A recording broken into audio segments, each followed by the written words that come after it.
الحمد لله نحمده ونستعينه ونستغفره ونعوذ بالله من شرور أنفسنا ومن سيئات أعمالنا من يهده الله فلا مضل له ومن يضلل فلا هادي له وأشهد أن لا إله إلا الله وحده لا شريك له وأشهد أن محمدا عبده ورسوله أما بعد فإن خير الحديث كتاب الله وخير الهدي هدي محمد صلى الله عليه وسلم وشر الأمور محدثاتها وكل محدثة بدعة وكل بدعة ضلالة وكل ضلالة في النار.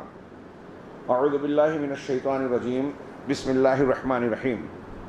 ألف لام ميم ذلك الكتاب لا ريب فيه هدى للمتقين الذين يؤمنون بالغيب ويقيمون الصلاة وينفقون ومما رزقناهم ينفقون والذين يؤمنون بما أنزل إليك وما أنزل من قبلك وبالآخرة هم يوقنون أولئك على هدى من ربهم وأولئك هم المفلحون. محترم حاضرین، رمضان المبارک کے آخری عشرے کے قریب ہم لوگ پہنچ چکے ہیں. جناب محمد رسول اللہ صلی اللہ علیہ وسلم کی حیات طیبہ میں ان دنوں میں آپ کا کیا معمول ہوتا تھا، ہم لوگ اس کا تذکرہ کرتے ہیں اور سنتے ہیں. اور ظاہر سی بات ہے کہ مومنوں کے لیے اللہ کے رسول صلی اللہ علیہ وسلم اسوہ حسنہ ہیں، نمونہ ہیں. ایک مسلمان اس بات کا پابند ہے، مکلف ہے کہ ہر معاملے میں جناب محمد رسول اللہ صلی اللہ علیہ وسلم کی اتباع کرے، آپ کے طریقے پہ چلے. تو آپ کا طریقہ کیا تھا؟ عام طور سے بالکل واضح صحابہ کرام کے بیانات ہیں کہ آپ پہلے ہی سے رمضان المبارک کے لیے اہتمام کرتے، تیاری کرتے، لوگوں کو اس کے لیے تیار کرتے، ہموار کرتے. اور جو ہی رمضان المبارک میں داخل ہوتے، عام دنوں کے مقابلے میں، جبکہ آپ عام دنوں میں بھی سب سے زیادہ اللہ سے ڈرنے والے تھے، سب سے زیادہ عبادت کرنے والے تھے اور ہر نیکی میں سب سے اعلیٰ تھے، لیکن رمضان کے داخل ہوتے ہی آپ کی نیکیاں مزید شدت اختیار کر جاتی. کانا رسول اللہ صلی اللہ علیہ وسلم اجود الناس. حضرت ابن عباس کا صحیح بخاری میں یہ بیان ہے کہ اللہ کے نبی صلی اللہ علیہ وسلم یوں تو سارے لوگوں میں سب سے زیادہ سخی تھے. وکانا اجود ما یکون فی رمضان حین یلقاہ جبرائیل. اور آپ کی یہ سخاوت بھی جو سب سے زیادہ تھی، رمضان میں سب سے زیادہ بڑھ جاتی، اپنے چرم پر اور شباب پر پہنچ جاتی جب حضرت جبرائیل علیہ السلام آپ سے ملتے. وکان جبرائیل یلقاہ فی کل لیلۃ من رمضان یدارسہ القرآن. اور حضرت جبرائیل رمضان کی ہر رات میں اللہ کے رسول صلی اللہ علیہ وسلم سے ملاقات کرتے اور قرآن کا مدارسہ یعنی قرآن کا دور کرتے. جتنا نازل ہو چکا ہوتا اتنا سنتے. اور اس وقت اللہ کے نبی صلی اللہ علیہ وسلم تیز ہوا سے زیادہ، ایک اچھی تیز ہوا سے زیادہ سخی ہو جاتے، لوگوں کے لیے خرچ کرنے لگتے. پھر جیسے جیسے رمضان کے دن اور ایام آگے بڑھتے، اللہ کے نبی صلی اللہ علیہ وسلم کی عبادت و ریاضت میں، نیکیوں میں شدت اور زیادتی آتی جاتی. ہمارا معاملہ الٹا ہے. رمضان کے شروع میں جوش ہوتا ہے، مسجد میں جگہ کم پڑتی ہے، اور آگے دن بڑھتے بڑھتے لوگ کم ہوتے جاتے ہیں اور لوگ جنت کا شارٹ کٹ ڈھونڈتے ہیں کہ 5 دن کی تراویح مل جائے، 7 دن کی، 3 دن کی تراویح مل جائے، اور 3 دن میں، 5 دن میں، 7 10 دن میں ہم پورا قرآن سن کے گویا فرصت پا گئے. اللہ کے نبی صلی اللہ علیہ وسلم اور صحابہ کرام جو پورا مہینہ محنت کر کے کماتے تھے، ہم تھوڑے دن میں کما لیتے ہیں، ایسا ہم سمجھ رہے ہیں. حالانکہ فضیلت یہ نہیں ہے کہ آپ قرآن ختم کر لیں 4 دن میں، 6 دن میں، یا کتنے بھی دن میں. فضیلت اس بات کی بیان کی گئی ہے حدیث صحیحہ میں، من قام رمضان ایمانا واحتسابا غفر له ما تقدم من ذنبہ. جو ایمان اور احتساب کے ساتھ، اجر کی امید کے ساتھ پورے رمضان کا قیام کرے، قرآن ختم کرے نہیں ہے، رمضان کا قیام کرے، اس کے سارے پچھلے گناہ معاف.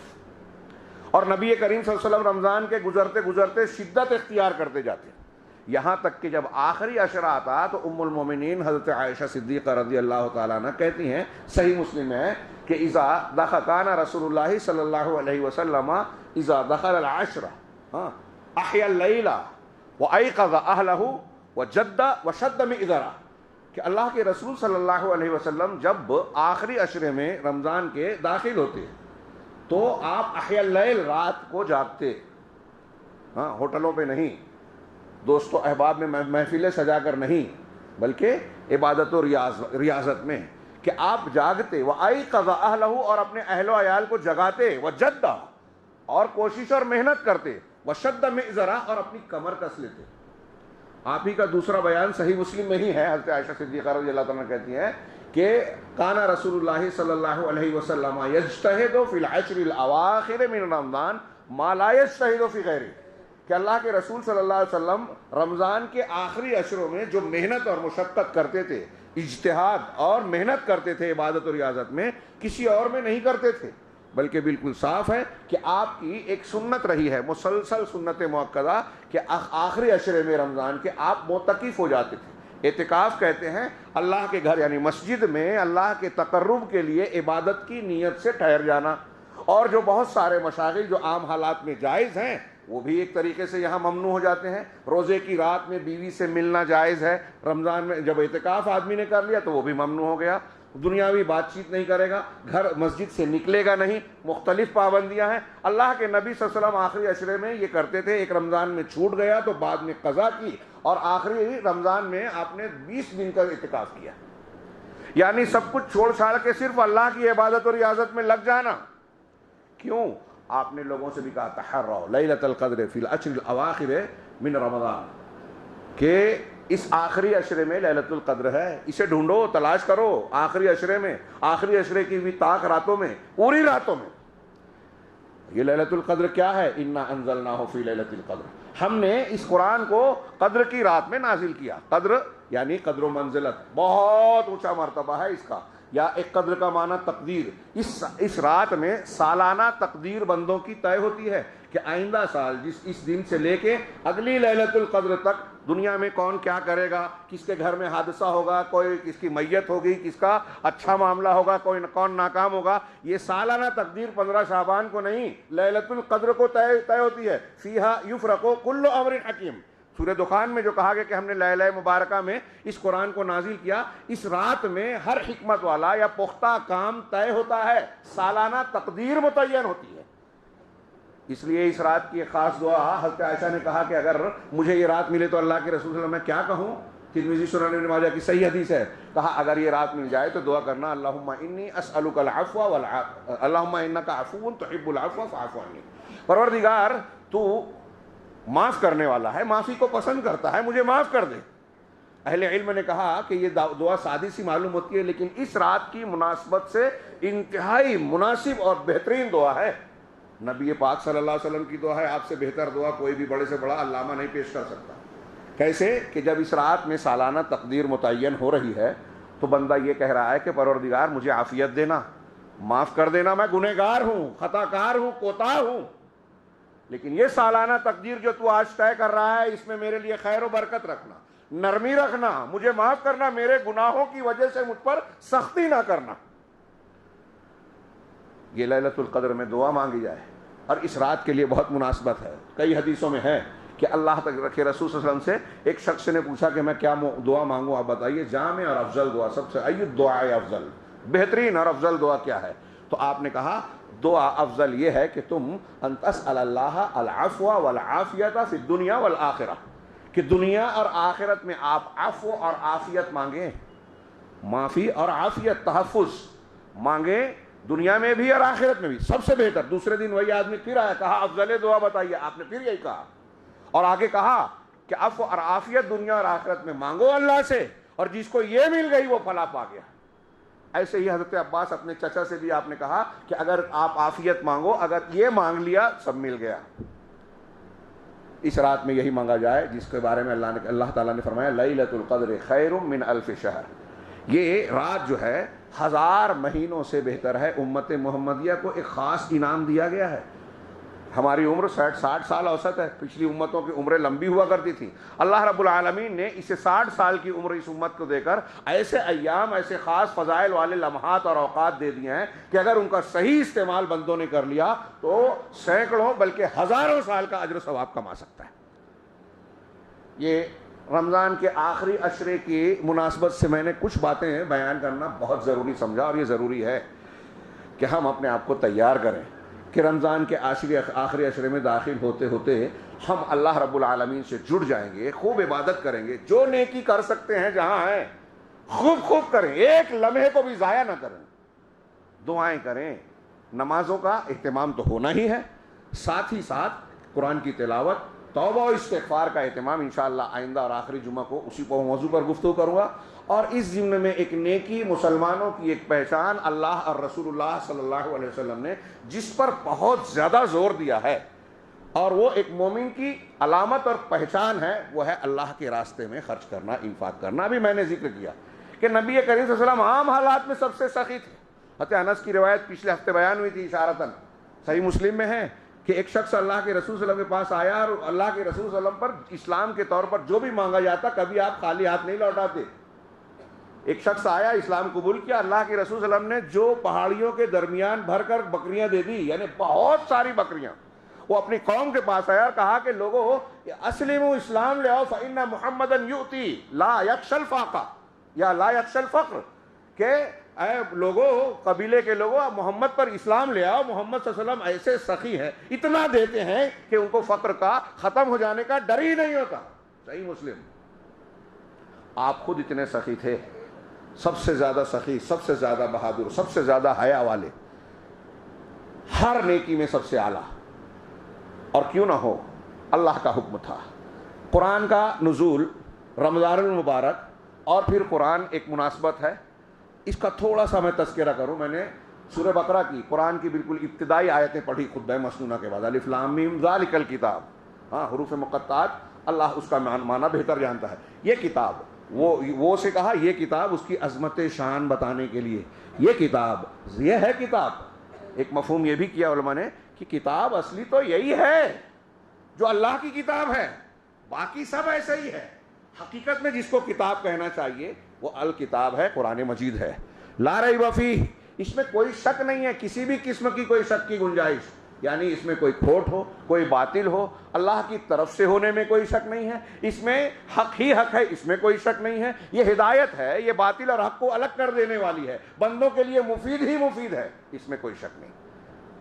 شک نہیں ہے اس کا مطلب یقین ہے کہ اللہ کی کتاب ہے، یقین ہے کہ یہ ہدایت ہے، یقین ہے کہ یہ بندوں کے لیے مفید ہے، اور یہی الکتاب ہے۔ کیا ہے کتاب؟ کس کے لیے؟ ھدی للمتقین، سب کے لیے ہدایت ہے۔ دوسری جگہوں پہ کہا ھدی للناس، یہاں کہا متقیوں کے لیے ہدایت ہے، متقیوں کے لیے ہدایت ہے، یعنی اس سے فائدہ اٹھانے میں۔ ہدایت کیا ہے؟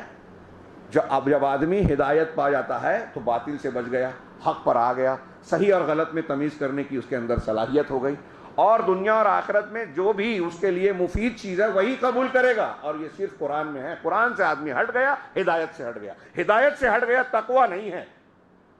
ھدی للمتقین، یہ متقیوں کے لیے ہدایت ہے۔ اب یہ متقی کون ہے؟ ہم کو رمضان میں متقی بننے کے لیے جو ہے روزہ فرض کیا گیا، لعلکم تتقون، قربانی روزے کے لیے، نماز متقی بناتی ہے، قربانیاں تقوی کے لیے، ساری نیکیوں کا مقصود تقوی، اور تقوی ہی سے دنیا اور آخرت کی ساری بھلائیاں وابستہ ہے، قرآن و حدیث کہتی ہے۔ تو متقی ہے کون؟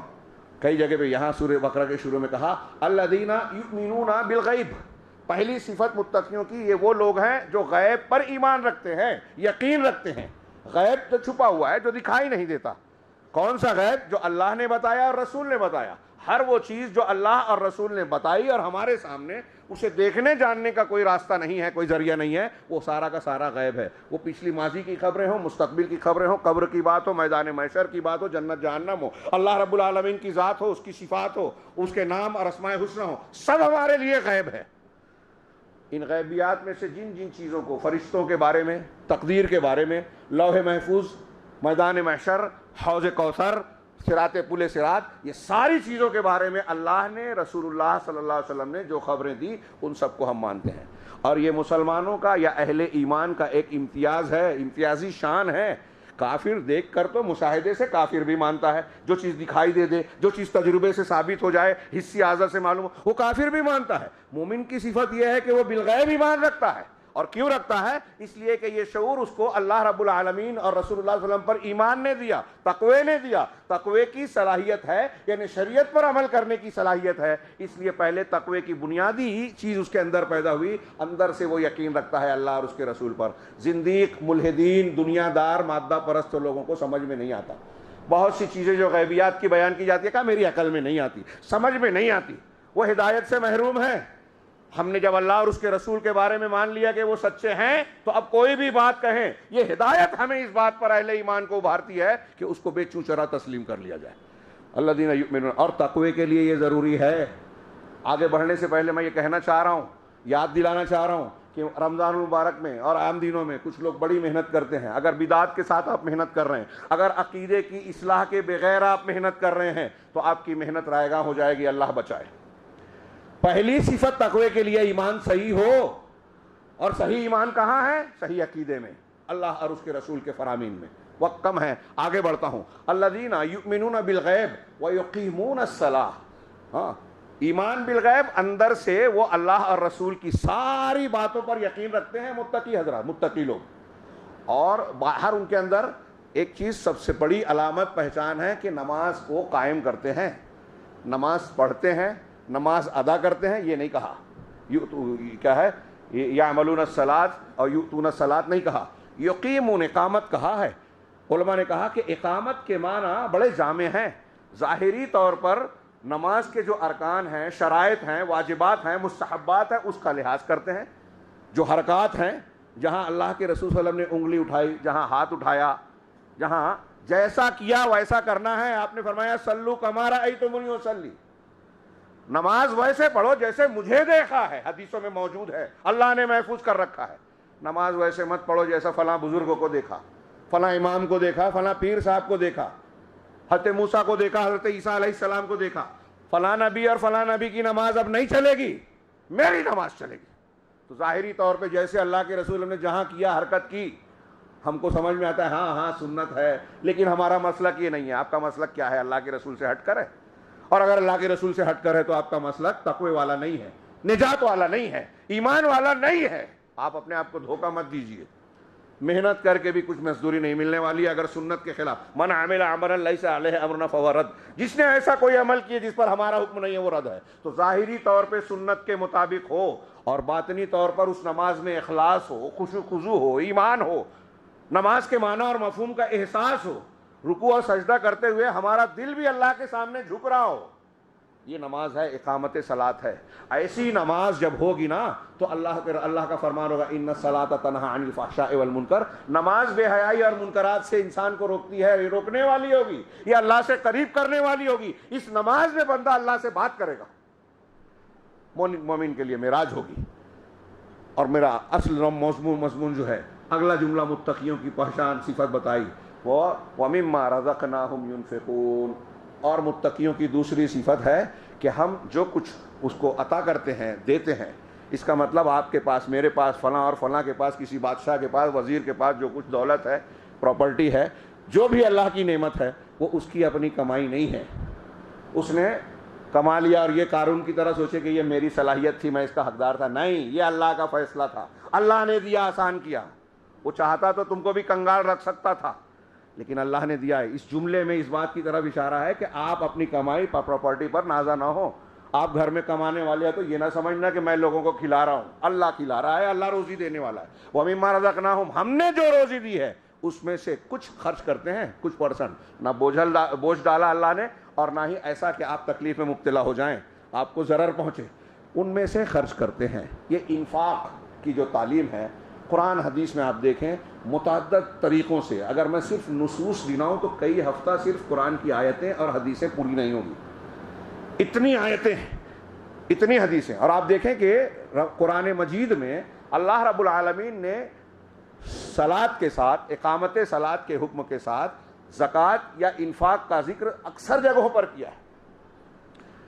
ہاں، اب شیخ عبد الرحمن بن ناصر السعدی یہیں سورہ بقرہ کی ابتدا میں کہتے ہیں کہ دونوں کو اللہ تعالیٰ نے ساتھ ساتھ ذکر کیا، اس لیے کہ نماز سے بندے کے اندر اخلاص اور اللہ سے تعلق قائم ہوتا ہے، اور زکوٰۃ یا انفاق سے بندہ لوگوں کے لیے بندگان خدا کے لیے ان کے حقوق کو ادا کرنے والا، ان کے ساتھ احسان کرنے والا بنتا ہے جس کا اللہ نے حکم دیا، جو اللہ کو مطلوب ہے۔ تو کیا ہماری زندگی کا مطلب کیا ہے؟ اللہ کے حقوق کو ادا کرنا اخلاص کے ساتھ، ایمان کے ساتھ۔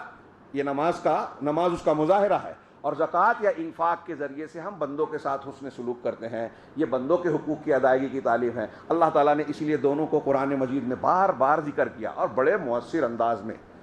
ہاں، مثال کے طور پہ ایک دو آیتیں، کہیں انفاق کا بار بار ذکر ہے، کہیں زکوٰۃ کا ذکر ہے، کہیں صدقات کا ذکر ہے، کہیں اللہ کہتا ہے کہ کون ہے جو اللہ کو قرض حسنہ دے گا، من ذا الذی یقرض اللہ قرضا حسنا، کہاں کون ہے جو اللہ کو قرض حسنہ دے؟ اللہ کا دیا ہوا، اور اللہ کہہ رہا ہے قرض دے گا۔ قرض کیوں کہا؟ کہ آپ اگر خرچ کریں گے اللہ کے راستے میں تو وہ سیو ہو رہا ہے، اس کا بدلہ ملنا ہی ملنا ہے، اور 1 کا 10 کم سے کم ہے، اور کتنا بڑھے گا؟ مثل الذین ينفقون اموالهم فی سبیل اللہ، سورہ بقرہ کی آیت ہے کہ جو لوگ اللہ کے راستے میں خرچ کرتے ہیں، انفاق کرتے ہیں، اس کی مثال کیسی ہے؟ کمثل حبۃ انبتت کیا ہے؟ کمثل حبۃ انبتت 7 سنابل، کہ جیسے ایک دانہ ہے آپ نے زمین میں لگایا، ڈالا، اور اس سے 7 بالیاں ہوگی، 7 بالیاں ہوگی، فی کل سنبلۃ 100 حبہ، ہر بالی میں 100 دانے ہیں۔ ایک دانہ ڈالا آپ نے، 7 بالیاں آئی، ہر بالی میں 100، یعنی 700۔ اور اللہ نے آگے اس آیت میں کہا واللہ یضاعف لمن یشاء، اور اللہ جسے چاہتا ہے اور زیادہ اجر دے گا۔ امت محمدیہ کو ایک نیکی کا 10 ملنا ہے، یہ تو طے ہے، یہ منیمم ہے، کم سے کم ہے، اور خرچ کرنے پر 7 بالیاں جس میں 100 دانے ہیں، 700 اور اس سے بھی زیادہ۔ یہ اللہ رب العالمین فرما رہا ہے۔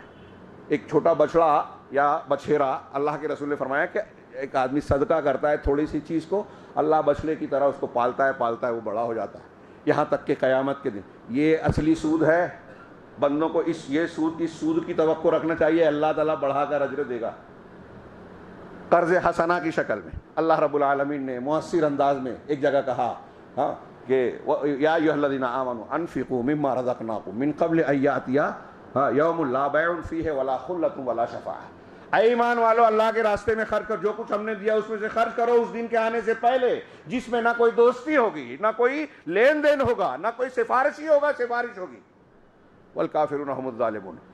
ایک جگہ کہا جو ہم پڑھتے ہیں سورہ منافقون میں، یا ایھا الذین آمنوا لا تلہکم اموالکم ولا اولادکم عن ذکر اللہ۔ ایمان والو، تم کو تمہاری اولاد اور مال اللہ کے ذکر سے غافل نہ کرے۔ یہی چیزیں غافل کرتی ہیں زیادہ تر، مال کے چکر میں پڑے ہیں، گھر بار کے چکر میں پڑ کر اللہ کے دین کو فراموش کر دیا، حلال حرام کو اٹھا کر پھینک دیے، اپنے بچوں کا مستقبل دنیا کا دیکھ رہے ہیں، ہمیشہ کا نہیں دیکھ رہے ہیں، بہت کوتا نظر ہیں۔ یہ مال اور اولاد اور یہ دولت تم کو غفلت میں نہ ڈالے۔ وَمَن يَفْعَلْ ذَلِكَ فَأُولَٰئِكَ هُمُ الْخَاسِرُونَ۔ جو ایسا کرے گا تو یہی خسارہ اٹھانے والے ہیں، جہنم کا بھیانک عذاب پائیں گے۔ یہ کتنا بڑا خسارہ ہے، جنت سے محروم ہوں گے۔ آگے اللہ نے کہا وَأَنفِقُوا مِمَّا رَزَقْنَاكُم مِّن قَبْلِ أَن يَأْتِيَ أَحَدَكُمُ الْمَوْتُ۔ اور جو کچھ ہم نے تم کو عطا کیا ہے نا، اس میں سے خرچ کرو اس سے پہلے کہ تم میں سے ایک آدمی کے پاس موت کا وقت آ جائے۔ فیقول، اور کہنے لگے رب لولا اخرتنی الی اجل قریب، پروردگار ایسا کیوں نہیں کہ مجھے کچھ قریبی مدت تک تھوڑی مہلت دے دیتا، میری موت کو مؤخر کر دیتا۔ سوچئے، وقت کی اہمیت بتانے کے لیے اس منظر کو غور کیجئے کہ آپ کا میرا مرنے کا وقت آ گیا، فرشتہ روح قبض کرنے کے لیے اللہ کے حکم سے آیا۔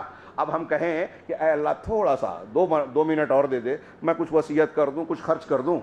یہاں بھی جملہ کیا ہے؟ فَأَصَّدَّقَ، کہ تھوڑی میری عمر کو، موت کو مؤخر کر دے، پیچھے کر دے، تاکہ میں کچھ صدقہ و خیرات کر لوں۔ علماء نے یہ کہا کہ اللہ نے یہاں یہ کیوں نہیں کہا کہ میں نماز پڑھ لوں، میں قرآن کی تلاوت کر لوں، ذکر کر لوں؟ یہ نہیں کہا۔ صدقہ کیوں کہا؟ اس لیے کہ صدقہ مال کو خرچ کرنا ہے، اور مال کو خرچ کرنا انسانی نفس پر دوسری نیکیوں کے مقابلے میں بھاری پڑتا ہے۔ دنیا کو چاہنے والا، دنیا کی محبت کرنے والا مال کو سمیٹ کر سمیٹ کر رکھتا ہے، دوسروں کے حقوق کو مارتا ہے، تو وہ مال پر جم کر بیٹھا رہنا چاہتا ہے، زکوٰۃ نہیں دے رہا ہے، کنز بنا رہا ہے، قیامت کے دن کے عذاب کو دعوت دے رہا ہے۔ تو مال کی محبت انسان کو اندھا بنا دیتی ہے، شریعت کو پامال کرتی ہے، حلال حرام کی تمیز کھو دیتا ہے، حق حقوق کو ادا نہیں کرتا۔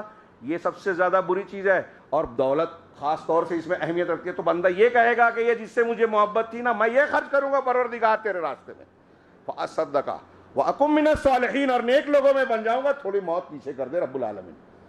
تو آگے جواب ہے قرآن کی آیت وَلَن يُؤَخِّرَ اللَّهُ نَفْسًا إِذَا جَاءَ أَجَلُهَا، کہ جب کسی نفس کا، جان کا مقررہ وقت آ جاتا ہے تو اللہ ایک لمحے کے لیے مؤخر نہیں کرتا۔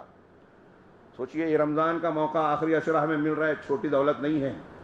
جب موت کا وقت آئے گا اور بندہ یا ہم اور آپ کہیں گے کہ ایک سیکنڈ، 1 منٹ دے دے، نہیں ملے گا۔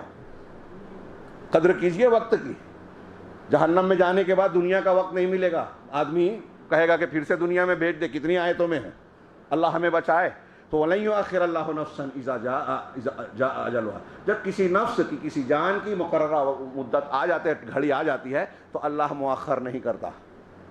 وَاللَّهُ خَبِيرٌ بِمَا تَعْمَلُونَ، اللہ تمہارے اعمال سے خوب واقف ہے، کوئی چیز مخفی نہیں ہے۔ اسی آیت کے کو سامنے رکھ کے یہ حدیث سنیے۔ اللہ کے نبی صلی اللہ علیہ وسلم کے پاس، بخاری مسلم کی روایت ہے، بخاری کے الفاظ ہیں، حضرت ابو ہریرہ کہتے ہیں جاء رجل الی رسول اللہ صلی اللہ علیہ وسلم، ایک شخص اللہ کے رسول صلی اللہ علیہ وسلم کے پاس آیا اور کہا کہ ای الصدقۃ اعظم، کہ صدقہ و خیرات میں سب سے عظیم صدقہ کون سا ہے؟ تو آپ نے کہا ان تصدق وانت صحیح شحیح، کہ تو صدقہ و خیرات اس حالت میں کرے کہ تم صحیح ہو، یعنی تندرست۔ ایک آدمی تندرست ہے تو زندگی کی امنگیں جوان رہتی ہیں، خواہشات شباب پر ہوتی ہیں، یہ کھا لوں، یہ تفریح کر لوں، فلاں لذت حاصل کر لوں، زندگی کی موج اور انجوائے جو ہمارے ہاں بولے جاتا ہے وہ حاصل کر لوں۔ تو آپ صحیح ہوں، تندرست ہوں، شحیح، شحیح یعنی حرص اور لالچ والا، یعنی تمہاری خواہشات ہیں، چاہتے ہو کہ یہ مل جائے وہ مل جائے۔ کیا ہے؟ تعمل الفقر تخشى الغنى وتعمل الفقر، تمہاری حالت یہ ہے کہ تم کو ایسا لگتا ہے کہ خرچ کر دو گے تو تم کو فقر و فاقہ لاحق ہو جائے گا، اور پیسہ روک لوں گا تو مجھے غنا اور مالداری حاصل رہے گی، بے نیازی رہے گی، میں کسی کا دبا محتاج نہیں رہوں گا۔ ایسی کنڈیشن میں تم اللہ کے راستے میں خرچ کر رہے ہو کہ تمہیں خود دل ہو رہا ہے کہ میں خرچ کروں، مجھے پیسے کی ضرورت ہے، پھر بھی خرچ کر رہے ہو، پھر بھی خرچ کر رہے ہو، یہ سب سے عظیم، یعنی ضرورت مند ہے، آپ دوسرے کی ضرورت کو ترجیح دے رہا ہے۔ اسی حدیث کا آخری ٹکڑا پڑھیے، ہاں، ولا تم ہل، آپ کے پاس دولت پیسہ ہے نا تو اس کو مہلت مت دو، چھوٹ مت دو، ہاں، اس کو چھوٹ مت دو، یہاں تک کہ حتی اذا بلغت الحلقوم، یہاں تک کہ تمہاری جان جب گلے میں اٹک جائے تو تم کہو لفلان ان قضا ولفلان ان قضا، یہ میرا مال فلاں کے لیے، یہ فلاں کے لیے، اب تم مرنے لگے ہو تو یہ کہہ رہے ہو، اب کوئی فائدہ نہیں، وقت کان لفلان، وہ دوسروں کا تو ہو چکا، اب تمہارا تھوڑی ہے، مرنے لگے ہو تو۔ ہم مرنے کے وقت یہ کہو تو کوئی مطلب نہیں ہے۔ ہاں، ایک حدیث میں، حدیث قدسی کہتے ہیں کہ ابن آدم کہتا ہے میرا مال میرا مال میرا مال، حالانکہ اس کا مال وہی ہے جو کھا لیا، ختم کر دیا، پہن لیا، بوسیدہ کر دیا، صدقہ و خیرات کر کے ریزرو کر دیا، آگے بھیج دیا۔ باقی جو مال ہے وہ تو دوسرے کا ہے، آپ صرف چوکیداری کر رہے ہو اس کی۔ آپ مر جائیں گے، آپ کے ورثہ پائیں گے، لڑیں گے اور تقسیم کر لیں گے، آپ کو اس سے فائدہ ہونے والا نہیں ہے، وہ آپ کا مال نہیں ہے جو آپ بنا کے بیٹھے ہیں، کاغذات بنا کے بیٹھے ہیں، ہاں، دور دور جا کے کما کے جو اس کو پس انداز کیا ہے، وہ آپ کے کام آنے والا نہیں۔ آپ جو خرچ کریں گے، صدقہ کریں گے، بس وہی کام آنے والا ہے، یہ کام آئے گا۔ اللہ کے رسول صلی اللہ علیہ وسلم نے فرمایا ہر روز 2 فرشتے آسمان سے اترتے ہیں، ایک کہتا ہے کہ اے اللہ جو خرچ کرتا ہے اس کو بدل دے، اور دوسرا کہتا ہے کہ اللہ جو پیسہ روکتا ہے، بخیلی کرتا ہے، اس کے مال کو تباہ وآت ممسکا تلفا، اس کو تلف کر دے۔ اللہ کی طرف سے ہر روز کہا جاتا ہے یا ابن آدم انفق ينفق علیک، اے ابن آدم تم خرچ کرو، تم پر خرچ کیا جائے گا۔ ان تعلیمات کو سامنے رکھیے، روشنی میں رکھی رہیے، اور قرآن کی بہت سی آیتیں اور بہت سے نصوص حدیث بھی موجود ہیں، وقت نہیں ہے، میں اشارہ کرنا چاہتا ہوں کہ جب خرچ کا موقع ہوتا تو پھر ان آیات و حدیث کی روشنی میں ہمارے عہد اول کے مومنین کاملین جن کو ہمارے لیے نمونہ بنایا گیا، ان کا کیا رد عمل ہوتا۔ نبی کریم صلی اللہ علیہ وسلم کا تذکرہ ہو چکا کہ آپ سب سے زیادہ سخی تھے، سخاوت میں سب سے اعلیٰ۔ صحابہ کا حال کیا تھا؟ میں یہ کہتا ہوں کہ صحابہ کرام کو حقیقت میں ہم پڑھتے ہیں تو واقعی سمجھ میں آتا ہے کہ ایمان والا طبقہ تو وہی تھا، اور ہم اپنے ایمان والا ہونے کا دعویٰ کرتے ہیں، لیکن ایسا لگتا نہیں ہے کہ کہیں ان کا اور ہمارا کوئی بھی مقابلہ ہے، اور ان کی عزت و بلندی اور ہماری ذلت و خواری آج ہم رو رہے ہیں۔ ہاں، دشمنوں کی سازشوں کا ذکر کرتے ہیں، آپس میں بحث کرتے ہیں کہ ہمارے پاس سیاسی قوت نہیں ہے، فلاں نہیں ہے، ڈھما نہیں ہے، اور اگر صحیح حل قرآن و حدیث کا پیش کیا جائے تو لوگوں کو بے اعتباری ہوتی ہے، حالانکہ حل یہی ہے۔ ہاں، آپ دوسروں کا خیال کیجئے، اللہ کا وعدہ ہے کہ بندوں کا خیال کیجئے، اللہ آپ کا خیال کرے گا۔ صحابہ کرام میں یہ مزاج تھا کہ نیکی کا جب موسم آیا ہاں تو خوب کما لو، خرچ کر لو، دوسرے موقعوں کا انتظار نہ کرو. جیسے میں نے پچھلے ہفتے میں ذکر کیا تھا، غزوہ تبوک کے وقت اللہ تعالیٰ نے، اللہ کے رسول نے لوگوں کو ترغیب دی، کیسے کیسے حضرت بکر صدیق نے پورا گھر سمیٹ کے دے دیا، عمر فاروق نے آدھا دے دیا، عثمان غنی نے ایک کے بعد ایک کم سے کم 900 اونٹ، 100 گھوڑے، ساز و سامان، دینار درہم، پھر دوسرے صحابہ نے، کسی نے جو ہے سونا چاندی کھجور بڑی تعداد میں، بڑی مقدار میں جو ہے اللہ کے راستے میں دیا. جس کے پاس کچھ نہیں تھا مزدوری کر کے 1 سال 2 سال آ کے اللہ کے رسول کو دے دیا کہ بس میرے پاس یہی پونجی ہے، آپ نے اس کو پورے ڈھیر پر پھیلا دیا. پیسہ کم ہے لیکن اس کی کل پونجی تھی. اس طرح آپ جب سلف کے واقعات دیکھیں، خیر ابھی آیت پڑھی تھی میں نے، اللہ تعالیٰ نے کہا ایک جگہ انفاق کا حکم دیتے، لن تنالوا البر حتی تنفقوا مما تحبون، تم نیکی کو نہیں پہنچ سکتے، نیکی کے اعلیٰ مقام کو، جب تک کہ اپنی محبوب چیز کو اللہ کے راستے میں خرچ نہ کرو. ہمارا مزاج ہندوستانی کیا ہے؟ مری مرغی اللہ کے نام، محاورہ بولا جاتا ہے. جو کپڑا پھٹ گیا ہم کو نہیں پہننا ہے وہ غریب کو دیں گے، جو کھانا بو مارنے لگا کھانے کے لائق نہیں ہے وہ بھوکے کو دے دیں گے. صحابہ کرام کا مزاج یہ نہیں تھا. اس سے اجر ملنا ہے، یتیم ہے گھر میں تو اپنے بیٹے سے زیادہ اس کے ساتھ شفقت رحمت کا سلوک ہے کہ اللہ تعالیٰ نے احسان کا حکم دیا ہے، اس کے سر پر ہاتھ شفقت سے پھیریں گے تو اجر و ثواب ہے. اپنے اصلی بیٹے سے زیادہ اس کا خیال رکھتے. غربا میں آج بھی عربوں میں مزاج ہے، جو اچھی کھجور ہے بازار میں نہیں ملتی، میرے باغ میں پیدا ہوتی ہے، وہ روزے دار کو افطار کے لیے دیں گے. ہندوستانی لوگ اس کو چھپا کے رکھیں گے، دوسری خرچ کریں گے. جب یہ آیت نازل ہوئی لن تنالوا البر حتی، اپنی محبوب چیز جب تک خرچ نہیں کرو گے اللہ تم بر کو نہیں پہنچ سکتے. حضرت انس کہتے ہیں، بخاری کی روایت ہے کہ طلحہ، ابو طلحہ ان کے والد تھے، حضرت ام سلیم کے شوہر، کہا ابو طلحہ نے جب یہ آیت سنی اللہ کے رسول کے پاس، آپ کا ایک باغ تھا بیروحہ، مدینہ کا سب سے بڑا باغ، سینکڑوں اس میں کھجور کے درخت تھے. خود رسول اللہ وہ مستقبل المسجد، مسجد کے سامنے تھا. اللہ کے رسول صلی اللہ علیہ وسلم کبھی کبھی وہاں جا کے تشریف رکھتے، وہاں ٹھنڈا پانی پیتے، کھجور کھاتے. حضرت ابو طلحہ آئے، کہا اللہ کے رسول، اللہ تعالیٰ یہ کہتا ہے لن تنالوا البر حتی تنفقوا مما تحبون، تو سنیے میرا بیرحہ باغ جو ہے میں نے اللہ کے راستے میں دے دیا، آپ جہاں چاہیں خرچ کریں، اللہ جو آپ کو بتا رہا ہے. کہا بخ رکو ذال کا مال رابح، یہ بڑا نفع بخش مال ہے، بڑا نفع بخش مال. کہا اللہ کے رسول، اللہ نے کہا ہے محبوب، وہ مجھے محبوب ہے، میں اللہ کے راستے میں دیتا ہوں. کہا ٹھیک ہے، تم اسے اپنے رشتہ داروں اور اقربا میں تقسیم کر دو، بہت نفع والا ہے. تو حضرت ابو طلحہ نے کہا ٹھیک ہے، اپنے مال اپنے رشتہ داروں میں تقسیم کر دیا. دیکھ رہے ہیں آپ، ہاں اللہ کے، یہی حضرت ابو طلحہ کا واقعہ بخاری مسلم کا. رسول اللہ صلی اللہ علیہ وسلم کے پاس ایک مہمان آیا، اپنی بیویوں کے گھر پوچھا کہ کسی کے گھر کھانے کے لیے کچھ ہے، سب نے کہا کچھ بھی نہیں ہے. رسول اللہ صلی اللہ علیہ وسلم کی کئی بیویاں ہیں، ایک کے گھر میں کھانا نہیں ہے، لیکن یہ سننے میں نہیں آیا کہ ان لوگوں نے شکایت کی کہ کھانا کچھ ہے ہی نہیں، راشن کا اسٹاک نہیں ہے، آپ کیا کر رہے ہیں، شکایت نہیں کی. اسی طریقے سے اتنا غریب آج کوئی نہیں ہوگا جس کے کھانے کے لیے گھر میں کچھ نہ ہو. اللہ کے رسول نے صحابہ سے پوچھا کون ہے جو آج اللہ کے رسول کے مہمان کی ضیافت کرے؟ ابو طلحہ نے کہا میں. گھر لے گئے، ام سلیم کے اندر جا کے پوچھا کہ کھانا کچھ ہے، مہمان رسول آئے ہیں. کہا بس اتنا سا ہے کہ بچہ کھا لے اور سو جائے. کہا بچے کو بہلاؤ پھسلاؤ اور سلا دو، ہاں اس کو بہلاؤ پھسلاؤ، ایسا ظاہر کرو کہ ہم نے اس کو کھلا دیا اور کسی طرح سلا دو. بس وہ کھانا جو ہے مہمان کے سامنے پیش کر دو، اور جب مہمان اندر آئے تو روشنی گل کر دینا، چراغ بجھا دینا، تاکہ اسے یہ نہ پتہ چلے کہ ہمارے برتن میں کھانا نہیں ہے. ہم ایسا مظاہرہ کریں گے کہ کھا رہے ہیں، اسے کھلا دیں گے. یہی عمل کیا.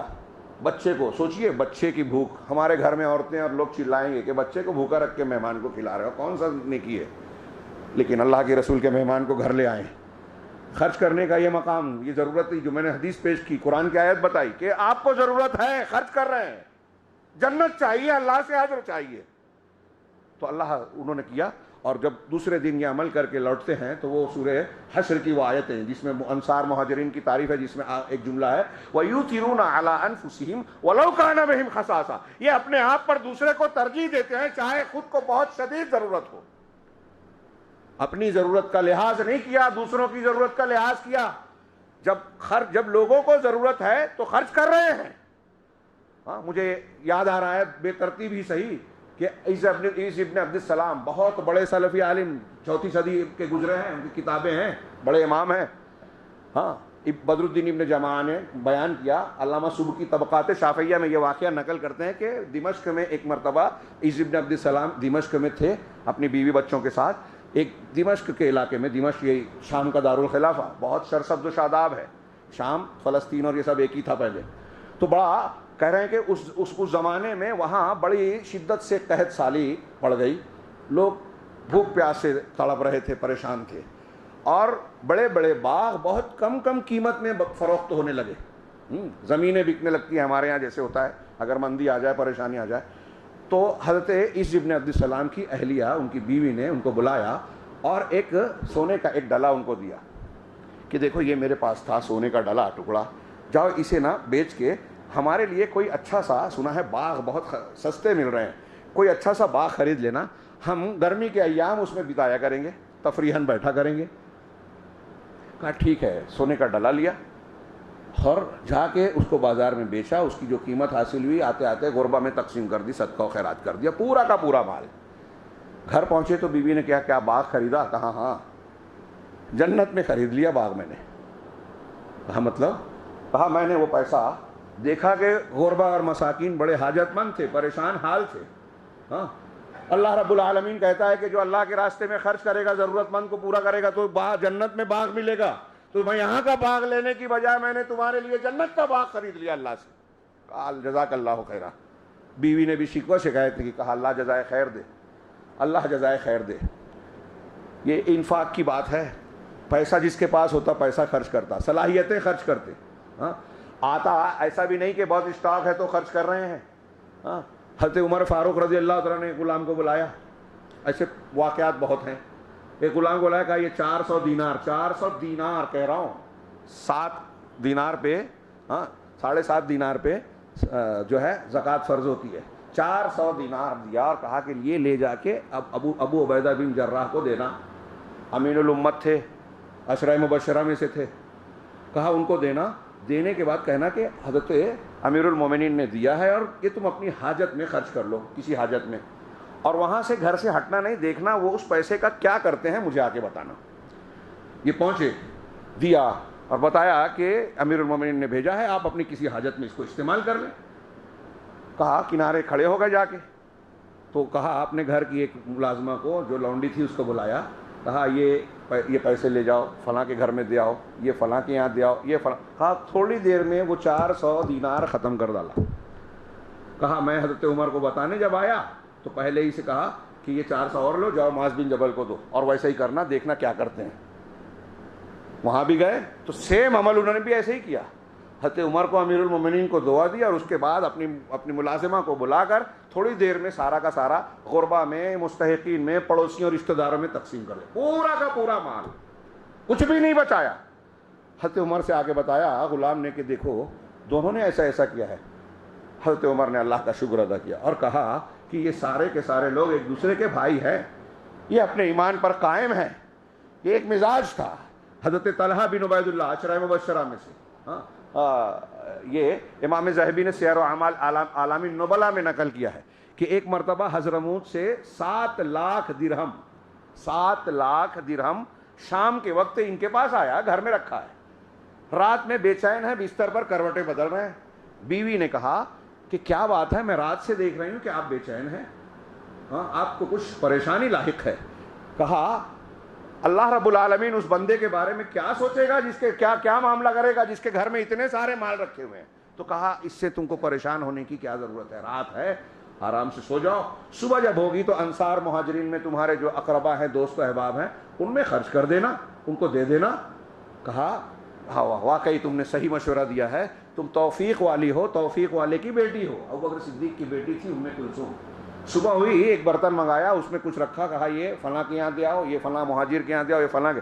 کافی دیر تو حضرت ان کی بیوی نے اندر سے کہا کہ ہمارے لیے کچھ ہے اس میں؟ کہا پہلے کہنا تھا نا۔ اس کے بعد جب دیکھا تو صرف 1000 درہم بچا، 7 لاکھ میں سے 1000۔ تھوڑی دیر کے لیے آپ اور ہم اپنے آپ کو چھانے، میں نے جو کہا تھا کہ ہمارے اور ان کے درمیان کیا نسبت ہوگی، ہمارے پاس اگر ایسی بڑی رقم آئے تو ہم کیا کیا پلاننگ کریں گے، کیسے سوچیں گے، کیا کریں گے، اور صحابہ کرام کیا کر رہے ہیں۔ 7 لاکھ شام میں آیا، دوسرے دن صبح میں سب بانٹ دیا، 1000 بچا، وہ بھی بیوی کے ٹوکنے پر۔ ٹھیک ایسا ہی معاملہ امیر معاویہ رضی اللہ تعالیٰ عنہ نے 1,00,000 درہم حضرت عائشہ کے پاس بھیجا، ام المومنین کے پاس۔ ام المومنین عام دن تھے، رمضان نہیں تھا لیکن وہ روزے سے تھیں۔ جیسے ہی وہ پہنچا اور کہا کہ خلیفہ یعنی امیر المسلمین نے یہ بھیجا ہے آپ کے لیے 1,00,000 درہم، تو اپنی لونڈی سے کہا یہ فلاں کو دے آؤ، یہ فلاں کو دے آؤ، فلاں کو دے آؤ، سارا مال پر بانٹ دیا سارا۔ لونڈی نے بعد میں کہا کہ ام المومنین آپ روزے سے ہیں، کم سے کم 1-2 درہم روک لیتی، 1-2 درہم روک لیتی تو اس کے ذریعے گوشت خرید لیتی، آپ اس سے افطار کر لیتی۔ کہا پہلے یاد دلانا تھا نا۔ سنا آپ نے کیا کہہ رہے ہیں؟ پہلے یاد دلانا تھا، یعنی اپنا خیال نہیں رہا، اور ہم سب سے پہلے اپنا ہی سوچیں گے۔ غور کیجئے، یہ اللہ رب العالمین کے حکم اور رسول اللہ صلی اللہ علیہ وسلم کے ترغیب دینے کا اثر ان پر یہ ہوتا تھا کہ اللہ کے راستے میں ہم خرچ کر رہے ہیں، اس کا بدلہ ہمیں ملنا ہی ہے، اور اس میں فقر و فاقے کا خوف نہیں ہے۔ ان کا یقین تھا، اس لیے اللہ تبارک و تعالیٰ ان کو دیتا بھی تھا پلٹ کر۔ خرچ دولت کمانے کا ایک نسخہ یہ ہے کہ آپ اللہ کے راستے میں خرچ کریں۔ سن لیا لوگوں نے کہ روزہ افطار کرانے کا ثواب ایسا ہے، صحابہ کرام نے کہ ایک روزے کو افطار کرایا 1 روزے دار کا ثواب ملے گا۔ جس کے پاس کچھ نہیں ہے وہ بھی ڈھونڈ رہا ہے کہ 2-4 کھجور ہی مل جائے، میں کسی روزے دار کو دے کر روزے کا ثواب حاصل کر لوں۔ اللہ کے نبی صلی اللہ علیہ وسلم فرمایا اتق النار ولو بشق تمرہ، لمبی حدیث کا ایک ٹکڑا بھی ہے اور ایک روایت کے یہ الفاظ بھی ہے کہ اپنے آپ کو اتق النار، جہنم سے بچاؤ، آگ سے بچاؤ، ولو بشق تمرہ، چاہے ایک کھجور کے ایک ٹکڑے ہی کے ذریعے سے۔ میں نے پچھلے ہفتے حدیث بیان کی تھی، حضرت عائشہ نے 3 کھجور ایک عورت کو، اس کی 2 بچیوں کو دی، بچیوں کو دینے کے بعد اس نے اپنا کھانے کی جب کوشش کی تو بچیوں نے وہ بھی مانگ لیا، دے دیا، اور خود بھوکی رہ گئی۔ اللہ کے رسول صلی اللہ علیہ وسلم کو پتہ چلا تو آپ نے کہا کہ اس ایک عمل کی وجہ سے اللہ نے اس کو جہنم سے آزاد کر دیا یا جنت میں داخل کر دیا۔ ایک کھجور جو اس کو حضرت عائشہ نے دی تھی، خود کے کمائی بھی نہیں تھی، اس کی قربانی دے دی۔ یہ ایک کھجور کے بدلے اللہ کے رسول صلی اللہ علیہ وسلم کی زبان صادق و مصدوق کہہ رہی ہے کہ وہ جہنم سے آزاد ہو گئی۔ اگر آپ نے موقع پر خرچ کیا، جس میں سے ایک یہ ہے کہ آپ کو ضرورت ہے اور آپ کے سامنے کوئی آپ سے بڑا ضرورت مند آ گیا، رمضان کا مہینہ ہے اور رمضان میں آپ فقراء، مساکین، غربا کا خیال رکھیں، وقت بالکل اجازت نہیں دے رہا ہے، ورنہ انفاق کے تعلق سے آپ قرآن و حدیث میں بہت لمبی چوڑی تفصیلات پائیں گے، احکامات پائیں گے۔ مال کے بڑے حقوق ہیں، کمانا ہے تو یہ دیکھنا ہے کہ حلال ہو، گھر میں رکھنا ہے تو یہ دیکھنا ہے کہ اس کا حق ادا ہو۔ والذین یکنزون الذھب والفضہ ثم لا ينفقونها فی سبیل اللہ، جو لوگ سونے اور چاندی کو کنز اور خزانہ بناتے ہیں اور اللہ کے راستے میں خرچ نہیں کرتے، ان کے لیے عذاب علیم ہے۔ اور قیامت کے دن ان چیزوں کو، ان کے سونے چاندی زیورات کو جو بنا کے دبا کے رکھا ہے، اس کو تپایا جائے گا جہنم کی آگ میں، اور اس کے ان کی پیشانی کو، پیٹھ کو، پہلوؤں کو داغا جائے گا اور کہا جائے گا ھذا ما کنزتم، ہاں یہ جو تم نے خزانہ بنا رکھا تھا اس کا عوض ہے، فذوقوا ما کنتم تکنزون، جو خزانہ بناتے تھے اس کا مزہ چکھو۔ یہ وعیدیں بھی ہے بخیلی کی کہ اللہ تبارک و تعالیٰ کے سامنے جو مال دیا ہے اس کا حق ادا نہیں کیا تو یہی مال عذاب بن جائے گا۔ اور اگر آپ خرچ کرتے ہیں تو قرآن کہتا ہے کہ لا تبطلوا الصدقات بالمن والاذى، اپنے صدقات و خیرات کو احسان جتا کر اور تکلیف دے کر ضائع نہ کرو، کہ آپ نے جس کو دیا ہے تو اب اس کے سامنے احسان جتاؤ، آپ نے جس کو دیا ہے اس سے کام لو۔ یہ دیکھتا ہے زکوٰۃ دینے والا کہ میں اس کو زکوٰۃ دوں گا تو میرے کام آئے گا، یہ کام نہیں آتا ہے تو اس سے نہیں، اگر ناراض ہے تو نہیں۔ یہ ایک آخری واقعہ سنا کے بات کو سمیٹتا ہوں۔ اللہ تعالیٰ نے قرآن مجید میں ایک ذکر کیا، سورہ نور میں حضرت عائشہ صدیقہ رضی اللہ تعالیٰ عنہ پر تہمت لگی، واقعہ عفق پورا لمبا ہے، قرآن کی آیتیں پڑھیے۔ منافقین نے یہ بات چلی تھی، کچھ سچے مسلمان اس میں شریک ہو گئے، جس میں مصطح بن اساسہ رضی اللہ تعالیٰ عنہ ایک صحابی ہیں جو سچے ہیں، اور حضرت ابو بکر صدیق رضی اللہ تعالیٰ عنہ کے خالہ زاد بھائی تھے۔ حضرت بکر صدیق منتھلی ان کو وظیفہ دیا کرتے تھے، صحابہ کرام میں غریب رشتہ داروں کو پیسہ باندھ دیتے تھے امیر رشتہ دار، ہاں معلوم بھی نہیں پڑتا تھا۔ جب حضرت عائشہ صدیقہ رضی اللہ تعالیٰ عنہ پر الزام لگا اور ایک لمبے پیریڈ کے بعد تقریباً مہینہ بھر 25 دن اللہ تعالیٰ نے آپ کی براعت نازل کی، قرآن کی آیتیں نازل ہوئی سورہ نور میں، تو یہ ثابت ہو گیا، واضح ہو گیا کہ ام المومنین بے قصور ہے، یہ جھوٹا الزام ہے۔ تو انسانی بشری تقاضے کے مطابق سوچئے تھوڑی دیر کے لیے کہ آپ کی بیٹی ہے، آپ کی بہن ہے، کسی نے اس پر الزام لگایا، وہ بھی زنا کا الزام، اور مشہور بھی کر دیا، سوشل میڈیا پہ ڈال دیا، خوب فارورڈ کر رہے ہیں آج کل جیسا ہوتا ہے۔ یہ کوئی کسی کے برا ہونے کی دلیل نہیں ہے، حضرت عائشہ کے واقعے سے معلوم پڑتا ہے، اس کی تفصیلات دیکھیے. میں جو بیان کرنا چاہتا ہوں صرف اس پہ آ جاؤں کہ حضرت عائشہ کے تعلق سے جب برات آ گئی تو حضرت بکر صدیق نے انسانی تقاضے کے مطابق قسم کھا لی کہ اللہ کی قسم میں آج کے بعد مصطح بن اساسہ کی کفالت نہیں کروں گا، ان کو پیسے نہیں دوں گا جو دیتا تھا. اس پر اللہ نے قرآن کی آیت نازل کی، وَلَا يَأْتَلِ أُولُو الْفَضْلِ مِنْكُمْ وَالسَّعَةِ أَن يُؤْتُوا أُولِي الْقُرْبَى وَالْمَسَاكِينَ وَالْمُهَاجِرِينَ فِي سَبِيلِ اللَّهِ وَلْيَعْفُوا وَلْيَصْفَحُوا أَلَا تُحِبُّونَ أَن يَغْفِرَ اللَّهُ لَكُمْ. کہ تم میں جو لوگ فضل والے ہیں، فضیلت و بزرگی والے ہیں، اور جن کو اللہ نے کشادگی دے رکھی ہے، مال اور دولت کی فراوانی ہے، وہ ایسی قسمیں نہ کھائیں، ایسی قسم نہ کھائیں کہ وہ قرابت داروں کو، مسکینوں کو، اللہ کے راستے میں ہجرت کرنے والے غربا پر خرچ نہیں کریں گے. ایسی قسم نہ کھائیں. چاہیے کہ معاف کر دیں، درگزر کر دیں. اللہ کہہ رہا ہے فَلْيَعْفُوا وَلْيَصْفَحُوا، معاف کر دے، درگزر کر دے. اللہ تحبون ان یغفر اللہ لکم، کیا تم کو یہ بات پسند نہیں ہے کہ اللہ تم کو معاف کرے؟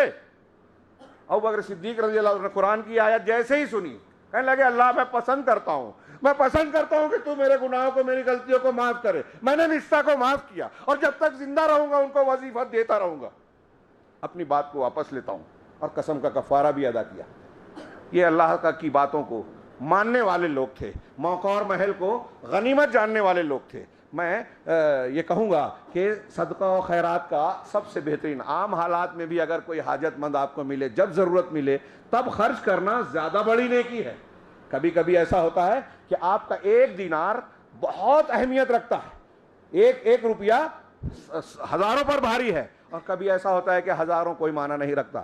اس کی دلیل کے لیے آپ وہ حدیث بارہا سنے ہیں. اللہ کے رسول نے کہا تھا صحابہ کرام کے بارے میں کہ تم لا تسبوا اصحابی احدا من اصحابی، میرے صحابہ میں سے کسی کو گالی نہ کہو. اللہ کی قسم، اس ذات کی قسم جس کے ہاتھ میں میری جان ہے، تم میں کا بعد کا آنے والا اگر احد پہاڑ کے سونے کے برابر بھی خرچ کرے تو میرے سابقون الاولون صحابہ نے ایک مد اور آدھا مد، 1 کلو سے بھی کم ہوگا 1 مد، ہم کہہ لیں اپنی زبان میں 1 کلو اور آدھا کلو بھی جو خرچ کیا ہے نا اناج اللہ کے راستے میں، بعد کے آنے والے کا احد پہاڑ کے برابر سونا بھی اس کے برابر نہیں ہو سکتا. سوچئے ہم میں سے کوئی اتنا کما سکتا ہے سونا، اور کما لیا تو خرچ کرے گا کیا؟ نہ کما سکتا ہے نہ خرچ کرے گا.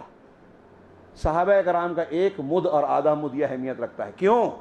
انہوں نے جس وقت خرچ کیا اس وقت خرچ کی زیادہ شدید ضرورت تھی، وہ نیکیوں کا موسم تھا. اس وقت نیکی کرنا کوئی چھوٹی بات نہیں تھی. ایمان لانا وقت کے سارے طاقتوں کو اپنا دشمن بنا لینا تھا.